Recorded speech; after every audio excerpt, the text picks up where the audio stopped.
এবং শুধু এই কাজ নয়, এখানে এখানে পাথরের কাজ হয়, ব্রোঞ্জের কাজ হয়, সমস্ত রকম ভারতীয় যত রকম শিল্প, সারা পৃথিবীতে যত রকম শিল্প আছে তত রকম শিল্পের তার পিছনে কিছু অংশ আমরা করে থাকি। এই তো এইভাবেই আরম্ভ হবে, এই তো কাটতে হবে, বস্তা কাটি, এইটা তো আচ্ছা।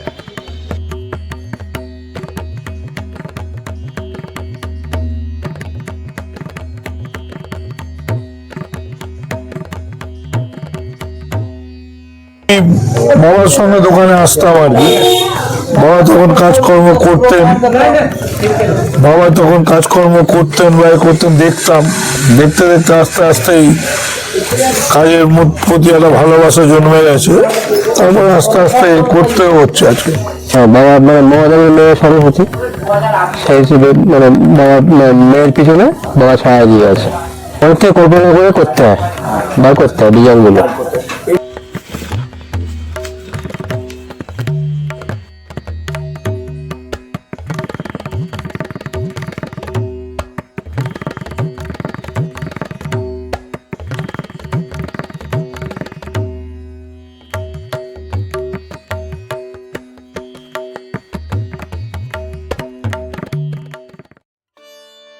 কুমোরটুলি পৃথিবী বিখ্যাত পটুয়াপাড়ার এক অনন্য শিল্পভূমি। এখানকার শিল্পীদের নিপুণ হাতে তৈরি মাটির মূর্তির কদর আজ শুধু বাংলায় নয়, ছড়িয়ে পড়েছে সারা পৃথিবীতে।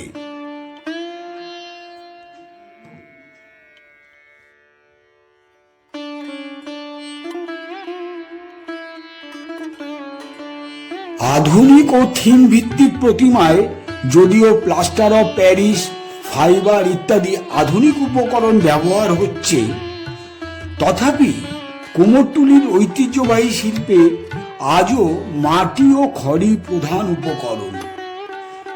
আমি চলে এসেছি আবার কুমোরটুলিতে। বাঁদিকে তাকাই তাহলে দেখুন এই একটা রাস্তায় চলে গেছে, প্রতিটি অলিতে গলিতে অনেক স্টুডিও রয়েছে। আমি বিভিন্ন সময় কুমোরটুলিতে এসে এই শিল্পীদের ব্যস্ততা নিয়ে যখন বিভিন্ন ভিডিও করেছি, যা আপনাদের সামনে আমি তুলে ধরেছি, সেক্ষেত্রে এই তিন রাস্তার মুখটা সবসময় আমি দেখাই। কারণ যেদিকেই আপনি ঘুরবেন, দেখুন আমি ক্যামেরা ঘুরিয়ে দেখাচ্ছি, এদিকটা চলে গেছে মেন রোড, একটা কুমোরটুলির রাস্তা, যেখানে প্রতিটি ডান দিকে বাঁ দিকে প্রতিটি জায়গায় আপনি বিভিন্ন স্টুডিও দেখতে পাবেন, যেখানে শিল্পীরা তাদের হাতের ছোঁয়ায় তুলির টানে এক একটা মূর্তিকে, এক একটা প্রতিমাকে একদম জীবন্ত করে তুলছেন।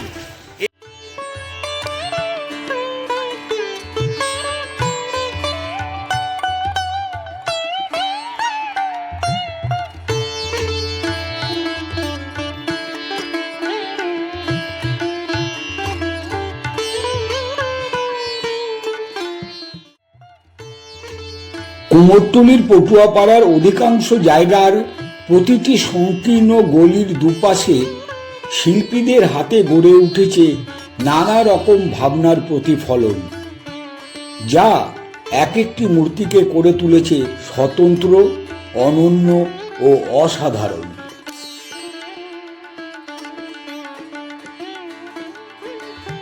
বন্ধুরা, আমি মৃণাল বক্সি ইউটিউব চ্যানেলে আপনাদের স্বাগত। আপনারা থাকুন আমার সঙ্গে এই চ্যানেলে, আর ভিডিওটি শেষ মুহূর্ত পর্যন্ত দেখার অনুরোধ রইল। আশা করি এই শিল্পভূমির শিল্পীদের কথা ও বিশেষ মুহূর্তগুলো আপনাদের ভালো লাগবে। আরেকটি কথা, আপনারা এই চ্যানেলটিতে যারা নতুন এসেছে বা এখনো সাবস্ক্রাইব করেননি, অনুরোধ রইল তারা সাবস্ক্রাইব করে আমার এই চ্যানেলটিকে সমৃদ্ধ করবেন। আর ভিডিওটি যদি আপনাদের ভালো লাগে তবে অবশ্যই লাইক দেবেন, শেয়ার করে অন্যদের দেখার সুযোগ করে দেবেন।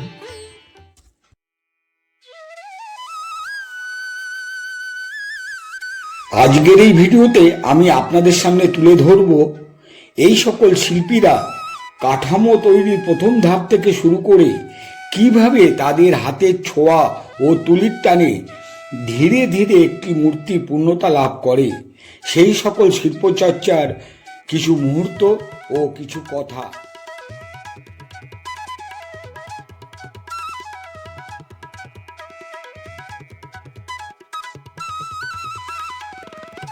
আমি চলে এসেছি কুমোরটুলির মীনাক্ষী পালের স্টুডিওতে।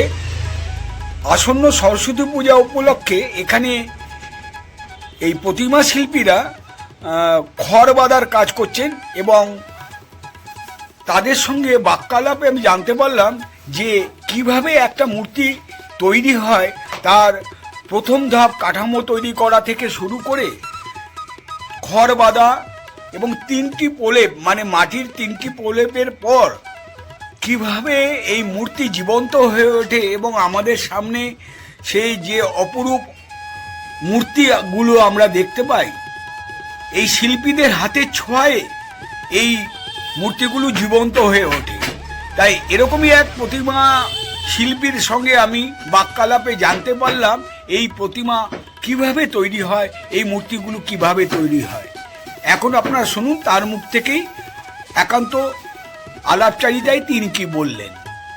শুরু করেন কিভাবে এই মূর্তি তৈরি হয় কিভাবে এবং কিভাবে এই পুরো কাজটা হয় যদি একটু বলেন আপনি। না, প্রথমে আপনি কাঠামো তৈরি হলো, কাঠামো তৈরি হবার পর তারপর জোড়া গাঁথা বলছেন আপনারা এটাকে, এই কাজটা যে আপনি এখন করছেন এটাকে বলছেন জোড়া গাঁথা। হ্যাঁ, তারপর জোড়া বাঁধার পরে তারপরে 1 মিনিট হবে, 1 মিনিট খোলার পরে তখন 2 মিনিট হবে, 2 মিনিট খোলার পরে তখন আবার ওই যে ফাটবে, ফাটা ছেড়ে নেতা ঘষে আবার কাপড় মারতে হবে মধ্যে। ওই মূর্তির উপরে কাপড় মারে? কাপড় মারতে। আচ্ছা, কাপড়টা মারলে জিনিসটা পরিষ্কার হলে ফাটবে না। আচ্ছা আচ্ছা, 1 মিনিটে 2 মিনিটে বলছে মানে একটা মিনিট মানে এই খড়ের উপরে একটা প্রলেপ। এই মাটিটা, হ্যাঁ, এটা হচ্ছে 1 মিনিটে বলে এইটা পড়বে। আচ্ছা, এই মাটিটা এতে পড়বে। আচ্ছা, এইটা এতে পড়বে, এরপরে আরেকটা গঙ্গা মাটি আছে, তারপরে ওইটা পড়বে। আচ্ছা।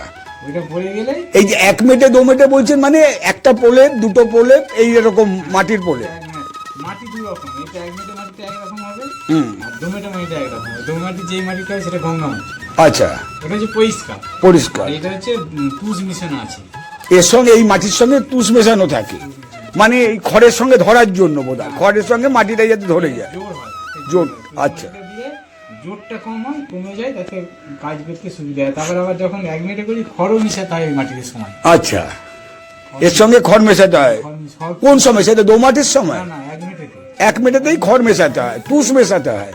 তুষটা আগে মিশিয়ে ছানবে, তারপরে খড়কে ছোট ছোট করে মেশিনে কাটা পাওয়া যায়, হ্যাঁ, সেইটাকে এনে মাটির সাথে মিশিয়ে 1 মিনিটে করে। আচ্ছা, আচ্ছা। এই তারপর 2 মিনিটেতেও কি এই মাটি দেন না সেটা গঙ্গা মাটি? এটাতে গঙ্গা মাটি সব। আচ্ছা, তখন পরিষ্কারের কাজ। আচ্ছা, 1 মিনিটটা হয় ওই মাটিতে, তারপরে ওই মাটি। 2 মিনিট। আর 3 মিনিটের মাটিটা যখন হয় সেটাও কি গঙ্গার মাটিই দেন আপনারা? যখন ওই ইয়ে পরিষ্কার করা হয় তখন ওই ফাটে জায়গায় জায়গায় দিয়ে ওটা ফাটা করে ন্যাংরা মারতে হবে। ও, ওই ফাটাটাকে আপনারা রিপেয়ার করে গঙ্গা মাটি দিয়ে রিপেয়ার করে তারপর পুরোটাই কাপড় মারেন? পুরো মূর্তিতেই কাপড় মারে? আচ্ছা, কাপড় সেটা মাটি দিয়ে মাখিয়ে কাপড়টা মারেন? মাটিটা কাদাগুলোটাকে ছাঁকতে হবে, হ্যাঁ, হ্যাঁ, দিয়ে কাপড়ের সাথে ছোট করে কেটে হ্যাঁ। এরকম হাতে মেলাতে হবে। আচ্ছা। এই হচ্ছে কাজ। ও, হয়ে গেল, তারপর সেটা শুকালো? হ্যাঁ। শুকিয়ে তারপরে পরিষ্কার করে রং হ্যাঁ, তারপর রং। রং করে সাজানো দিতে হবে। আচ্ছা, এই যে আপনার যে ইয়েটা আপনার মুখটা যে বসান যেটাকে আপনারা বলেন, মুখটা বসাই, এই জায়গায় একটা মুখ যাবে, হ্যাঁ। এরকম গাড়বো, হ্যাঁ, দিয়ে তারপরে এই যে 1 মিনিটের মাটিটা এইটা দিয়ে গোলাই দিয়ে মুখটা বসিয়ে উপরে ফুলি করে দিয়ে দেবো, দিয়ে তারপরে দোমাটিটা করি। আচ্ছা। আর এই যে আমরা দেখতে পাই কুমোরটুলিতে এসে এক একটা শিল্পঘরে, এক একটা স্টুডিওতে মায়ের মুখ এক এক রকমের, হ্যাঁ, যে দেখা যায় সেটা যে ছাঁচগুলো তৈরি হয় সেই ছাঁচগুলো কোথায় করেন? আপনারাই করেন না এটা? এগুলো জমিয়ে ওগুলো করতে হয়, দিয়ে প্যারিস দিয়ে ঢালাই হয় ওটা, আচ্ছা, ওইটা দিকে তুলা হয় প্রোডাকশন হয়। আচ্ছা, আচ্ছা, এবার মাটিটা যেটা আমি করলাম, হ্যাঁ। এটাকে আমি ডাইস মারি, হ্যাঁ। ওইটা থেকে মাছগুলো প্রোডাকশন হবে। ও আচ্ছা। এই যে এক একটা অপূর্ব যে আমরা মুখমণ্ডল মুখ অবয়ব দেখতে পাই, তো এই শিল্পীদের যে কাজটা, যে এই যে মুখমণ্ডলগুলি যে তৈরি হয় সেই ব্যাপারে যদি আপনি কিভাবে এগুলো কিভাবে তৈরি হয়? থিম টাইপের সেগুলো হাতে করে জমিয়ে করছে, কিছু হাতে করে থিম টাইপের যেগুলো হয় ওগুলো হাতে করে জমিয়ে হবে। ওটা প্লাস্টার প্যারিস? না না, ওটা এমনি ডাইরেক্ট খড় দিয়ে এরকম মুখটা জমাতে হয়, এইভাবে এটা এরকম গুঁজ রাখতে হবে, গেলে এর মধ্যে খড়ের মুখে মুখটা ডাইরেক্ট সেটা পুরো হাত দিয়ে হাতে করেন আপনারা?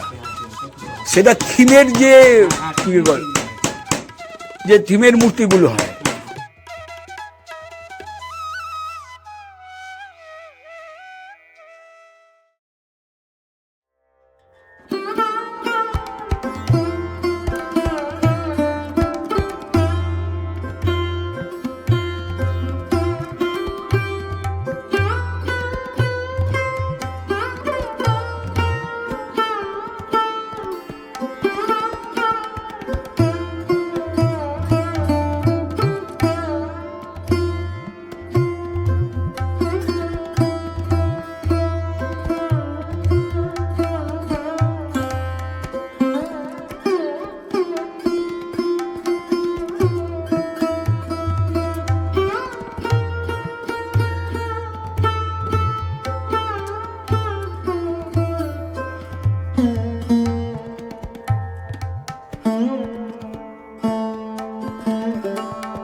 কুমোরটুলির পটুয়াপাড়ার অধিকাংশ শিল্পীরাই বংশ পরম্পরায় এই শিল্পের শিক্ষা পেয়ে এসেছেন।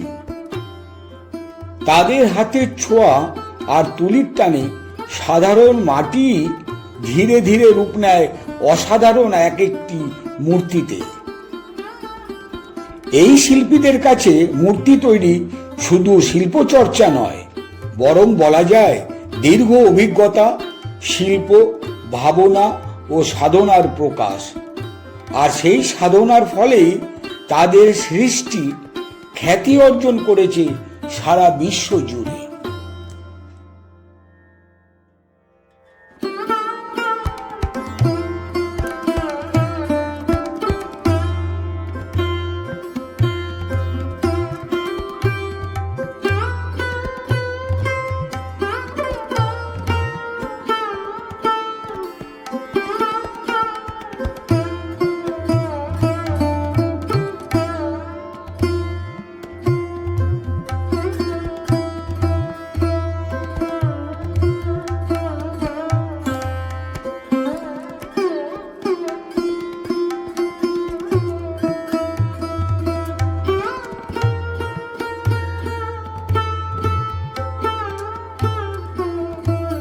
আরেকটি গলিতে চলে এসেছি। এখানে দেখুন মাটির খড়ের মূর্তিতে খড়ের প্রতিমার ওপরে প্রলেপ দেওয়ার কাজ চলছে। হয়তো এটা দ্বিতীয় বা তৃতীয় প্রলেপ চলছে। দেখছি এখানে এক শিল্পী সেই খড়ের ওপরে মাটির প্রলেপ দিতে ব্যস্ত। আর এখানেও আবার দেখতে পাচ্ছি যে মাটি তৈরি হচ্ছে। দেখুন কত পরিশ্রম তাদের করতে হয় এক একজন শিল্পীকে এই এক একটি প্রতিমা তৈরি করার ক্ষেত্রে। তার আগে যে উপকরণগুলো তৈরি করতে হয় তাও খুবই পরিশ্রমসাধ্য। এবং দেখুন এইভাবে মাটিগুলোকে তৈরি করছেন উনি। ধীরে ধীরে এই মাটি তৈরি হবার পর খড় দিয়ে, দেখুন ওপাশে দেখুন একটা আমরা কিছুটা এগিয়ে গেলে দেখতে পাবো খড় বাঁধার কাজ চলছে। দেখুন একজন শিল্পী আইটি কাঠামো নিয়ে যাচ্ছেন। এই কাঠামোর ওপরেই খড় দিয়ে প্রলেপ দেওয়া হয়। এই কাঠামোর ওপরেই খড়ের বাঁধন দেওয়া হয়। ওখানে একজন শিল্পীকে দেখতে পাচ্ছি, সেই খড়ের বাঁধনই দিচ্ছেন উনি। তারপর এই খড়ের বাঁধন দেওয়ার পর আমি যদি এদিকে চলে আসি, অনেকটাই কাজ এখানে দেখতে পাচ্ছি। এখানে দেখুন মাটির এই খড়ের কাঠামোর ওপরে যে খড়ের বাঁধন দেওয়া হলো, তারপর এর দেখুন মাটির প্রলেপ দেওয়া হচ্ছে। এখানে মাটি তৈরি হচ্ছে। এবার যদি ক্যামেরাটাকে ঘুরিয়ে আমি আপনাদের দেখাই, এখানে মাটি তৈরি হচ্ছে। এই মাটির প্রলেপই দেওয়া হয় এই প্রতিটি খড়ের ওপরে। তারপর দুটো কি তিনটে প্রলেপের পর যা ফাটল থাকে সেগুলোকে আবার মেরামত করার পর কাপড়ের দিয়ে সেটাকে প্রলেপ দেওয়া হয়। যেভাবে আমরা শিল্পীর মুখ থেকে জানতে পেরেছি, কাপড় দিয়ে সেটাকে আবার প্রলেপ দেওয়া হয়। তারপর শুকিয়ে গেলে সেটাকে রং করা হয়। এভাবেই একটা মূর্তি তৈরি হয়।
কুমোরটুলির বিভিন্ন গলি ঘুরতে ঘুরতে দাঁড়িয়ে পড়লাম জি পাল অ্যান্ড সন্স শিল্পী কালীচরণ পালের স্টুডিওতে। দেখাও পেয়ে গেলাম তার সঙ্গে একান্ত আলাপচারিতায় তার শিল্পচর্চা ও শিল্পী জীবন নিয়ে অনেক কথাই শুনলাম। শুনুন তিনি কি বলছেন। এখন যে কাজ চলছে সব শিল্পীরাই একই স্তরের বন্ধনে আমরা আবদ্ধ। আমরাও সেই কাজই স্টাডি করে সেই কাজে আমরা সফলতা করি। এবং শুধু এই কাজ নয়, এখানে পাথরের কাজ হয়, ব্রোঞ্জের কাজ হয়, সমস্ত রকম ভারতীয় যত রকম শিল্প, সারা পৃথিবীতে যত রকম শিল্প আছে 17 রকম শিল্পের তার পিছনে কিছু অংশ আমরা করে থাকি। অতএব আমাদের বিদেশে আমাদের আস্তে আস্তে চাহিদা হচ্ছে, সরকার আমাদের উদ্যোগ হচ্ছে। এইভাবেই আমরা সরকারের কাছে এগোবো। কীভাবে এগোবো এখন সে পথ আমরা এখন সম্পূর্ণরূপে প্রবাহিত করতে পারিনি। মোটামুটি যতদূর পর্যন্ত আমরা শিখেছি জনগণকে আমরা এইটুকু উপহার দিতে পারি, এর বেশি আমরা দিতে পারি। আপনার নামটা যদি একটু বলেন। কালীচরণ পাল। কালীচরণ পাল। আচ্ছা, আপনি এই স্টুডিওটায় মানে আপনার হাতে, আচ্ছা, আপনি হচ্ছেন 4th জেনারেশন। আপনার এই স্টুডিওটার নামটা যদি একটু বলেন। জি পাল অ্যান্ড সন্স কালীচরণ পাল। আপনি 4th জেনারেশনে করছেন। আপনার শেখা কি এই পরম্পরা, বংশ পরম্পরায় শেখা? আপনি শিখেছেন। আমি বিভিন্ন সময়ে আপনার এই স্টুডিওতে এসেছি এবং আপনার কাছ থেকে ভীষণভাবে এই সহযোগিতা পেয়েছি, কিন্তু বিভিন্ন কারণে, ব্যস্ততার কারণে হয়তো সময় খুব অল্প পেয়েছি। তবুও বলবো যে আপনার এখানে এসে খুব আনন্দ পাই। আপনার এক একটা মূর্তি আমি দেখেছি, এই সকলেই আনন্দ। হ্যাঁ, কেউ না কেউ কিছু না কিছু তো কাজ করবার চেষ্টা করে। হ্যাঁ, একে অপরকে না দেখলে পরে হয় না। সারা পৃথিবী যা করে আছে সেগুলো তো অনুকরণ। তারা তো তার আগের জেনারেশন, তার আগের জেনারেশন, কারণ 10,000 বছর আগে যা করে গেছে তারই তো অনুকরণ হয়ে আসছে। এবং কি হচ্ছে কি, তারা যা করে গেছে আমরা তা করতে পারছি না। তার কারণ সময়ের অভাব। কি করে সময়, তারা তো তখন রাজা মহারাজারা ছিল, শুধু খেত আর ঘুমোতো আর শুধু কাজই করে যেত, তাদের অন্য কোনো চিন্তা ছিল না। আর আমাদের হচ্ছে বিভিন্ন রকমের চিন্তা। আমাদের তো রাজা মহারাজারা পেছনে নেই। যেমন কলকাতা মার্বেল প্যালেস, ওখানে যারা কাজ করতো তাদের পেটে চিন্তা ছিল না, তারা শুধু কাজই করে গেছে। তাদের জীবনটা শুধু কাজের মধ্যে দিয়ে গেছে, রাজাদের উপহার দিয়ে গেছে তাদের সমস্ত কাজ। আমরা তো সরকারকে উপহার দেওয়ার চেষ্টা করছি, একের পর এক দিয়েও আসছি। আমরা সারা পৃথিবীতে আমরা উপহার দিয়েই আসছি, একদম। আমরা কিছু পাচ্ছি না। এটাই আমাদের দুঃখ, আমাদের অভিশাপ। আমাদের দেখুন না, 200 বছর পার হয়ে গেল, 300 বছর অতিক্রান্ত হতে চললো কাছাকাছি। এই কুমোরটুলি ব্রিটিশ পিরিয়ডের তৈরি, তো লর্ড কার্জন এটাকে স্থাপিত করেছিল, তখন থেকে তো তৈরি হয়ে আসছি। আমরা কি পেয়েছি? ওই ভাঙা চাল, চাঁদের আলো, এছাড়া আর কিছু পাই। হ্যাঁ, আমি এইটা নিয়েও বিভিন্ন সময় আমি বিভিন্ন মানুষের সঙ্গে আলোচনা করেছি। তাতে আমি দেখেছি যে কুমোরটুলি যেরকম ছিল সেরকমই রয়েছে। আর কুমোরটুলি সেভাবে আপনাদের এই স্টুডিওগুলোর উন্নতি সেভাবে হয়। অর্থনৈতিক কাঠামোটা আমাদের সেরকম নেই। আপনারা ভাবছেন 1 লাখ টাকা একটা ঠাকুর নিচ্ছে, ওরে বাবা কত দাম! চিন্তা করুন তো, একটা ইন্টোকুইন্টাল ট্যাবলেট ছিল, 1 পাতার দাম ছিল 1 পয়সা, আর এখন 1 পাতার দাম হচ্ছে 40 টাকা। তাহলে বুঝুন, এও শিল্পকলাও সেই ঠিক একই পর্যায়ে গিয়েছে। তখন যা ছিল এখন তা নেই। মানে সেই জিনিস আমাদের পৃথিবীরা যে কাজ শিখিয়ে গেছে তার ধরন বরণ আমরা রাখতে পারছি না। কেন? পেটেরটা। আমাকে যা বোঝাচ্ছে আমাদের হাতটা মশাই এরকম হবে, যেটা হওয়া উচিত নয়, কিন্তু আমাকে করতে বাধ্য পেটের টানে। যেরকম দেশ ছাড়লে মানুষ পেটের টানে চলে আসে, শিল্পকলাও ঠিক তাই। এদেশে ওদেশে সে দেশে সমস্ত দেশের শিল্পকলা একটা জায়গায় আসছে, তবে আমাদের শিক্ষা হচ্ছে, ব্রতী হচ্ছে।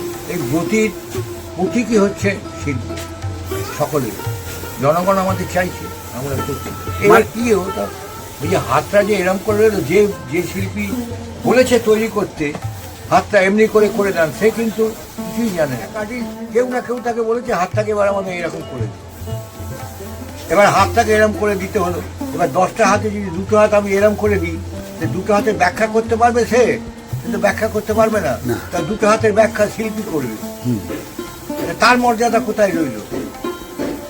সে 6টা হাতের ব্যাখ্যা করবে, কিন্তু 2টো হাতের ব্যাখ্যা সে করতে পারছে না। সে তো নিজে গুঁজে দিয়েছে 2টো হাত তলা থেকে, তার ব্যাখ্যা সে জানে না। তো এবার 2টো হাতে আমি তাহলে কি অস্ত্র দেবো, কিভাবে তাকে বোঝাবো? জনগণকে তো বোঝাতে হবে, যখন রিপ্লে করবে তারা, একদম। সেটা আমরা বোঝাতে পারছি না। আমরা তাদের বুঝিয়ে দিচ্ছি। কোনো বঙ্গে মা সৃষ্টি হয়েছিল, তিনি নাগপাশে আবদ্ধ হয়েছিল। সেই নাগপাশকে ছাড়ানোর জন্য, তিনি মুক্তি দেওয়ার জন্য 2টো হাত সৃষ্টি হল। নাগপাশ থেকে, বন্ধন থেকে তাকে মুক্তি করেছে।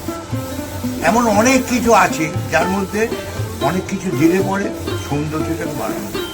সেই শিল্পী সেটা চেষ্টা করে, কিন্তু তার ব্যাখ্যা কে করতে পারে? সকলের দ্বারা ব্যাখ্যা তো হয় না, সকলে জানে। আচ্ছা, এরকম কি আপনারা পান কোনো সময় যে একটা মূর্তি, যে কোনো প্রতিমাই তৈরি করার ক্ষেত্রে আপনার ওপর ছেড়ে দেওয়া হলো, আপনি আপনার ক্ষেত্রেই আমাদের উপর আপনাদের উপর ছেড়ে দিলাম, আপনি এটাকে যাতে সৌন্দর্য করুন।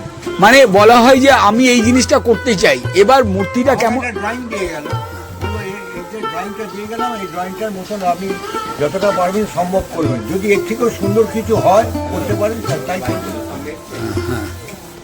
সেটাও তো আমরা চেষ্টা করি করবার জন্য, তাকে দেখা উপলব্ধি করি, করে আপনার মনের মতো তৈরি করেন। সে মনের মতো করলে হয় না, না? কোনো শিল্পী করতে পারে না তার মনের মতো। এক্ষুনি তৈরি করলেন, কমপ্লিট হয়ে গেল, দেখলাম এই জায়গাটা যদি এই পোর্শনটা এরকম হতো তাহলে মনে হয় একটু ভালো হয়। আবার ওটাকে ভেঙে আমার কাছে যখন ওটাকে ভেঙে আবার আমার মতন করে ঠিক করলাম।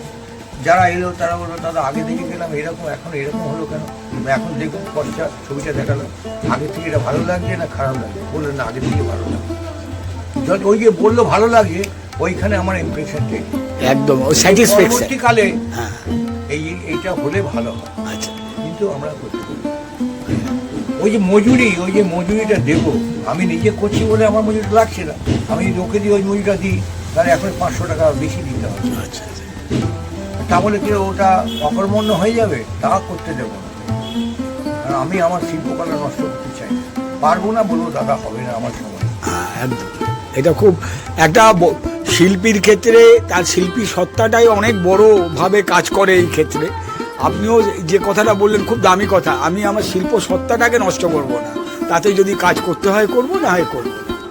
খুব ভালো লাগলো আপনার সঙ্গে, আপনি অনেকটা সময় দিলেন। আপনার 4 পুরুষের যে অভিজ্ঞতা আপনি আমার কাছে কিছুটা শেয়ার করলেন, তার জন্য মৃণাল বক্সী ইউটিউব চ্যানেলের পক্ষ থেকে আপনাকে অসংখ্য ধন্যবাদ। আপনাদেরও ধন্যবাদ দিলাম ইউটিউব চ্যানেল, যাতে আরও সুন্দরভাবে এই পরিস্থিতিটাকে আপনারা হাতে তুলে ধরতে পারেন জনগণের কাছে, শ্রদ্ধেয় জনগণের কাছে, যাতে আরও ভালোভাবে তুলে ধরতে পারেন, সেই চেষ্টাই আপনারা করবেন, এইটাই আমরা আশা করি।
কুমোরটুলির বিভিন্ন গলি ঘুরতে ঘুরতে দাঁড়িয়ে পড়লাম বিক্রমপুর শিল্পাগার রাখাল চন্দ্র পাল অ্যান্ড সন্স স্টুডিওর সামনে। এখানে স্টুডিওর বাইরে তৈরি হচ্ছে বড় বড় তারা মায়ের প্রতিমা। দেখা হয়ে গেল বিখ্যাত শিল্পী স্বর্গীয় রাখাল চন্দ্র পালের সুপুত্র শ্রী নারায়ণচন্দ্র রুদ্র পালের সঙ্গে।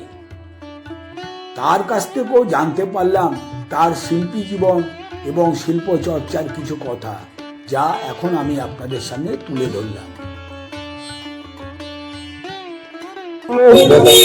আমরা ছোটবেলা থেকেই আমি বাবার সঙ্গে দোকানে আসতাম আর কি। বাবা তখন কাজকর্ম করতেন বা করতেন, দেখতাম।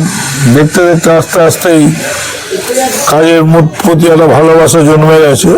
তারপরে আস্তে আস্তে করতেও হচ্ছে আজকে, তারপরে আস্তে আস্তে এগুলো করতে হচ্ছে। আর এখন তো বিগত বছর 15-20 হয়ে গেল বাবা গত হয়েছেন, সেই জন্য এখন এই দায়িত্বটা দিয়ে গেছেন এটাকে রক্ষা করার জন্য। আমি আমার ছেলেদের নিয়ে এখন এটাকে রক্ষা করছি আর কি। তার মধ্যে এখনো আপনার ওই ঘাট প্রতিঘাত অনেক কিছু এসছে, ভালো মন্দ অনেক কিছু এসছে। তার মধ্যে বাবার একটা ইচ্ছে ছিল যে যাতে রক্ষা হয়, আমি এখনো সেইটুকু করার চেষ্টা করে যাচ্ছি আর কি। আপনার নাম? আমার নাম নারায়ণ চন্দ্র রুদ্রপাল, আমার বাবার নাম রাখাল চন্দ্র রুদ্রপাল। রাখাল পাল হিসেবে বাবাকে সবাই জানতেন, আমি সেভাবে চলছি এখন আর কি। এই যে আপনারা মূর্তিগুলো তৈরি করছেন, আমি দেখলাম এখন মাথার আর মূর্তিও তৈরি হচ্ছে। এই মূর্তিগুলো তৈরি আমরা তো সাধারণভাবে দেখি এসে কি সুন্দর একটা মূর্তি তৈরি হয়েছে, আমরা আমাদের পছন্দ মতো বলি আপনার তাতে রূপ দিয়ে দেন। কিন্তু এর পেছনে যে আপনাদের পরিশ্রম, আপনাদের চিন্তা ভাবনা, আপনাদের সৃজনশীলতা, এইটা কিভাবে একটা মূর্তিকে কিভাবে তৈরি কাঠামো থেকে একদম তৈরি, সেগুলো যেহেতু আমরা এই কাজ করি, আমাদের মানে যখনই আমাদের কেউ কোনো একটা প্রতিমার কথা বলে, সেটাকে দেখে আমরা চিন্তা করি এটাকে কিভাবে কি করা যায়, এবং সেটা কিভাবে কি হয় সেটা এর ব্যাখ্যা দেওয়া খুব মুশকিল। এবং এটা হচ্ছে ভেতর থেকে অন্তর থেকে না এলে এটা দেওয়া যায় না। ভালোবাসা 100বার জড়িয়ে থাকে, 100বার নিশ্চয়ই সম্ভবই নয়। মানে আমরা বলে গেলাম আমাদের মতো, কিন্তু আপনারা যে রূপটা দিচ্ছেন, যে সৃজনশীলতার পরিচয় দিচ্ছেন, তাকে আপনাদের ভালোবাসা, পরিশ্রম। 100বার নিশ্চয়ই। এটাকে ভালোবাসতে না পারলে এটা করা যাবে না, না শোনা যাবে না। দীর্ঘ কত বছরের অভিজ্ঞতা? আমি জন্ম থেকে এই কাজের সঙ্গে যুক্ত, এখন আমার 67 বছর বয়স হচ্ছে। ছোটবেলায় বাবার সঙ্গে হাত ধরে এখানে আসতাম, বাবার কোলে এসছি, কর্মচারী তাদের কোলে এসছি, বাড়ি গেছি, এখানে ধুলোবালি মেখেছি, এইভাবেই আমার কাজ হচ্ছে আর কি। মানে বলা যায় যে প্রায় 60 বছরের। 60 বছর ধরেই এই কাজ করছি। দেখেছি বাবার সঙ্গে থেকেছি। আমার এখন বাবা বর্তমানে এখন 25-30 বছর ধরে আমার দায়িত্বটা পড়েছে, সেটাভাবে চালাচ্ছি আমি। এটা পরম্পরা চলছে। আমার 2 ছেলেও আমার সঙ্গে কাজের সঙ্গে যুক্ত হয়েছে, তা আছে। আপনাকে অনেক অনেক ধন্যবাদ ইউটিউব মেয়াল বক্সি চ্যানেলের পক্ষ থেকে। আপনার এই সৃজনশীলতা, সৃষ্টি কাজ আরো এগিয়ে চলুক, আরো সুন্দর হোক, এই কামনা রাখি। আপনাকে অসংখ্য নমস্কার।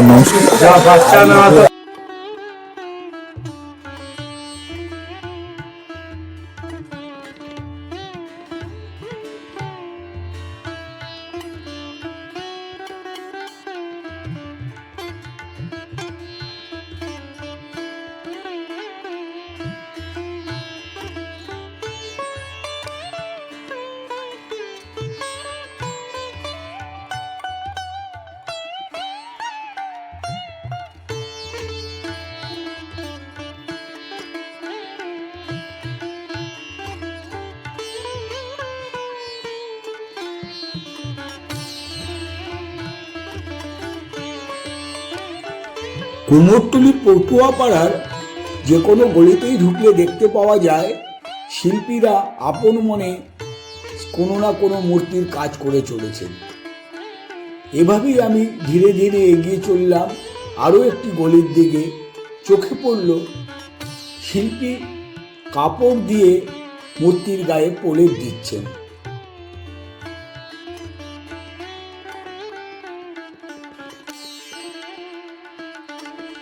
কুমোরটুলির পটুয়াপাড়ার আরও একটি পথ ধরে আমি এগোতে লাগলাম।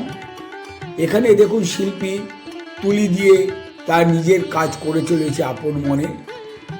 কিছুটা এগোনোর পরই দাঁড়িয়ে পড়লাম একটি সম্পূর্ণ স্বতন্ত্র মূর্তি দেখে।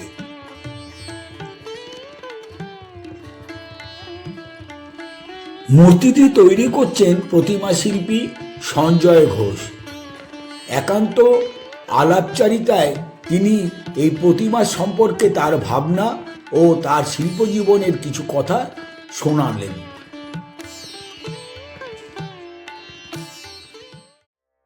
আমার সঞ্জয় ঘোষ, প্রতিমা করতে এসেছি, কাজ করতে এসেছি, কারিগরি কাজ করছি। হ্যাঁ, এটা সরস্বতী ঠাকুরটা হলো আমি নিজের মন থেকে বানিয়েছি। হ্যাঁ, এখন এই ভাবনাটা সম্পূর্ণ আপনার? হ্যাঁ, মনের থেকে ডিজাইনটা বার করে বানিয়েছি। এটা কি কোনো অর্ডার আছে না আপনি নিজের মতো বানিয়েছেন এটা বিক্রির উদ্দেশ্যে? এই ভাবনাটাকে আপনি? হ্যাঁ, রেডিমেড আছে, বিক্রির উদ্দেশ্যে করেছি। হ্যাঁ, এইটার ভাবনাটা নিয়ে যদি কিছু বলেন। বাবা বলতে সব মেয়ের পিছনে বাবা ছায়া দিয়ে আছে, এই আর কি। একটু যদি বলেন, একটু খুলে বলেন। হ্যাঁ, বাবা মানে মহাদেবের মেয়ে সরস্বতী, সেই হিসেবে মানে বাবা মেয়ের পিছনে বাবা ছায়া দিয়ে আছে আর কি। আচ্ছা, আপনারা যে এই মূর্তিগুলো তৈরি করেন, দেখুন মূর্তি এটা তো একদম নতুনত্ব দেখছি আমি। হ্যাঁ, এটা একদম সম্পূর্ণ নতুন ভাবনা। মন থেকে কল্পনা করে করতে হয়, বার করতে হয় ডিজাইনগুলো। কিভাবে আপনারা শুরু করেন এবং কোনো ভাবনাকে যখন আপনারা মূর্তি হিসাবে প্রতিফলিত করেন, সেক্ষেত্রে আপনাদের কাজের শুরু থেকে যদি বলেন একটু। শুরুতে রাত্রে ঘুরে ঘুরে চিন্তা ভাবনা করা হয়, প্ল্যান করা হয় কিভাবে কি করা যায়। একটা ডিজাইন করতে গেলে এই আর কি কল্পনা করে তৈরি করা। তারপর ধীরে ধীরে কাঠামো তৈরি হয়। হ্যাঁ, প্রথমে কাঠামো থেকে শুরু করা, তারপরে বিচুলি বাঁধা, হ্যাঁ, খড় জড়ানো বলে, তারপরে কি ধরনের কি আর্ট দিয়ে ভালো হয় না হয় এটা চিন্তা ভাবনা করে আস্তে আস্তে করা হয়। প্রথমে কাঠামো তৈরি হলো। হ্যাঁ, কাঠামো হলো, বিচুলি বাঁধা। হ্যাঁ, খড় বাঁধা হলো বিচুলি। তারপরে ওই পলি মাটি হালকা করে নেবে, ওই তুষ চিটি তুই বলে মাটির সঙ্গে মানে মিশিয়ে বানালো। তারপরে এই বাড়ি মাটি দিয়ে ফিনিশিং হবে, লাস্ট ফিনিশিং হচ্ছে। এখন বহুত কাজ বাকি আছে এটা। তারপরে এরপরে এটা কটা প্রলেপ পড়েছে বাকি? দুটো পড়ে গেছে।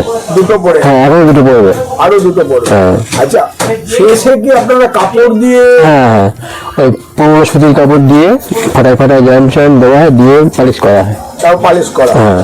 তারপরে হচ্ছে মাটির কাজে শেষ পর্যায়ে আছে।